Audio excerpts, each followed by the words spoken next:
Assalamualaikum warahmatullahi wabarakatuh. Saya Siti Fatimah, NPM 232, dari kelas B, mata kuliah Riset dan Seminar Manajemen Keuangan, akan mempresentasikan tentang perbandingan harga saham, volume perdagangan, dan return sebelum dan sesudah adanya pengumuman COVID-19 di Indonesia.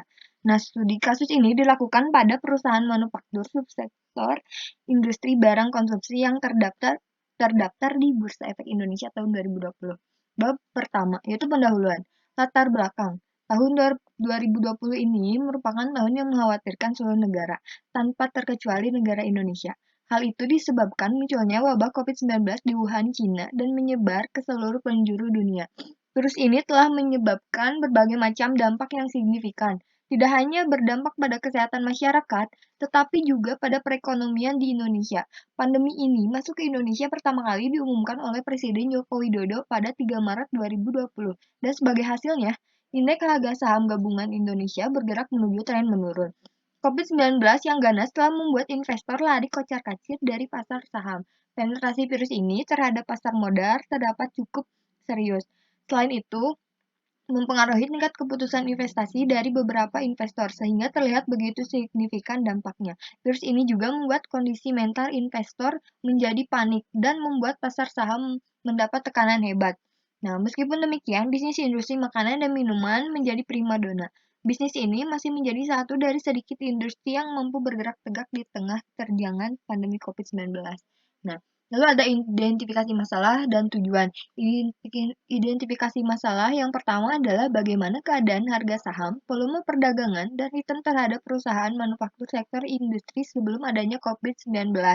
Yang kedua adalah bagaimana keadaan harga saham, volume perdagangan, dan return terhadap perusahaan manufaktur sektor industri setelah adanya COVID-19. Dan yang ketiga adalah apakah terdapat perbedaan signifikan antara harga saham, volume perdagangan saham, dan return terhadap adanya COVID-19? Nah, tujuan masalah akan sama, yaitu untuk mengetahui bagaimana hasil dari identifikasi masalah. Yang selanjutnya ada kerangka pemikiran. Dibagi menjadi 3 sebelum, lalu ketika pengumuman adanya COVID-19, dan sesudah. Jadi di sebelah kiri ada sebelum, yaitu harga saham sebelum adanya pengumuman COVID-19 dan volume perdagangan saham sebelum adanya pengumuman COVID-19.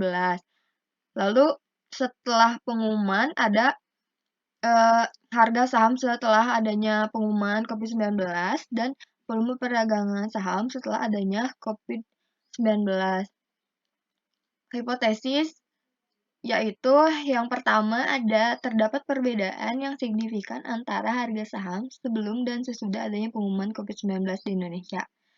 Yang kedua, terdapat perbedaan yang signifikan antara volume perdagangan sebelum dan sesudah adanya pengumuman COVID-19. Dan hipotesis yang ketiga adalah terdapat perbedaan yang signifikan antara return saham sebelum dan sesudah adanya pengumuman COVID-19 di Indonesia. Yang bab kedua, tinjauan pustaka. Pasar modal. Menurut Tandelilin, tahun 2020, pasar modal merupakan suatu pasar untuk memperjualbelikan sekuritas yang umumnya memiliki umur lebih dari 1 tahun, seperti saham dan obligasi, sedangkan tempat di mana terjadinya jual beli sekuritas disebut dengan Bursa Efek Indonesia.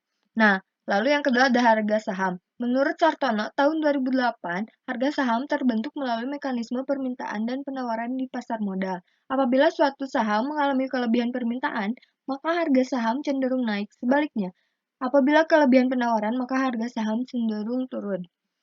Yang ketiga ada volume perdagangan saham. Menurut Magdalena tahun 2004, volume perdagangan adalah jumlah lembar saham yang diperdagangkan pada periode tertentu. Nah, volume perdagangan ini adalah jumlah saham yang diperdagangkan secara harian.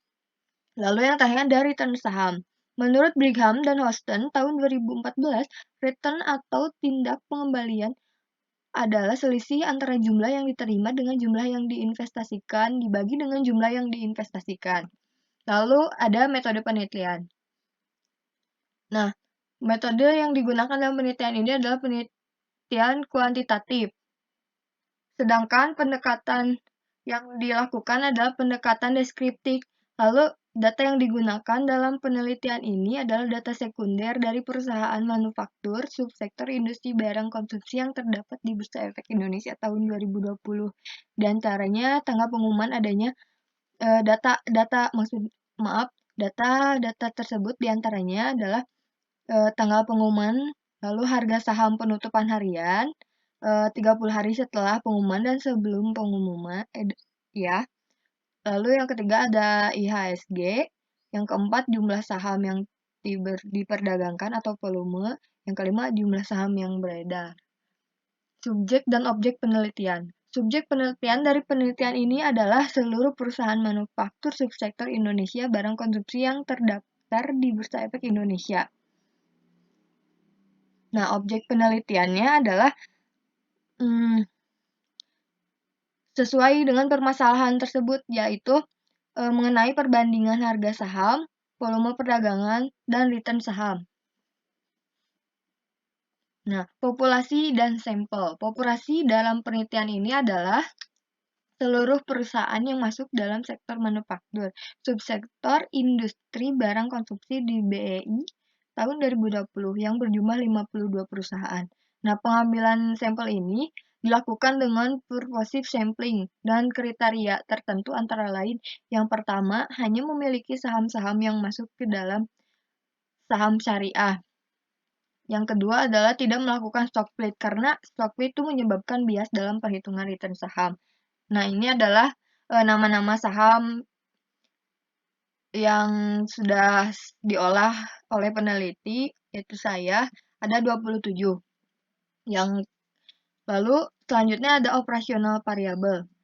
Ya, ada variabelnya yaitu harga saham, volume perdagangan saham, dan expected return. Nah, harga saham itu pada saat periode tertentu, yaitu sesudah dan sebelum adanya COVID-19. Volume perdagangan, yaitu rumusnya adalah jumlah saham yang diperdagangkan berbanding jumlah saham yang beredar. Lalu yang terakhir ada expected return adalah sebagai berikut. Nah, lalu ada analisis statistik. Analisis data yang dilakukan dalam penelitian ini menggunakan teknik analisis event study yang bertujuan untuk menganalisis perbedaan harga saham, volume perdagangan saham, dan return saham pada periode sebelum dan sesudah pengumuman COVID-19. Lalu uji yang dilakukan adalah uji T. Adalah salah satu tes statistik yang digunakan untuk menguji kebenaran dan kepalsuan hipotesis nihil yang menyatakan bahwa di antara dua buah mean sampel yang secara random dari populasi yang sama tidak terdapat perbedaan yang signifikan. Itu uji Verus sampel t-test adalah pengujian yang digunakan untuk membandingkan selisih dua mean dari dua sampel yang berpasangan dengan asumsi data berdistribusi normal. Sampel berpasangan berasal dari subjek yang sama setiap variabel. Diambil saat situasi dan keadaan yang berbeda. Uji ini juga disebut uji T berpasangan. Jadi, Windows yang digunakan dalam penelitian ini adalah periode 30 hari sebelum adanya peristiwa pengumuman tersebut dan 30 hari setelah adanya peristiwa tersebut. Nah, Windows ini digunakan karena dapat menunjukkan terdapat tidaknya sinyal keuntungan dalam jangka pendek dan likuiditas perdagangan saham akibat adanya COVID-19. Terima kasih. Mohon maaf bila ada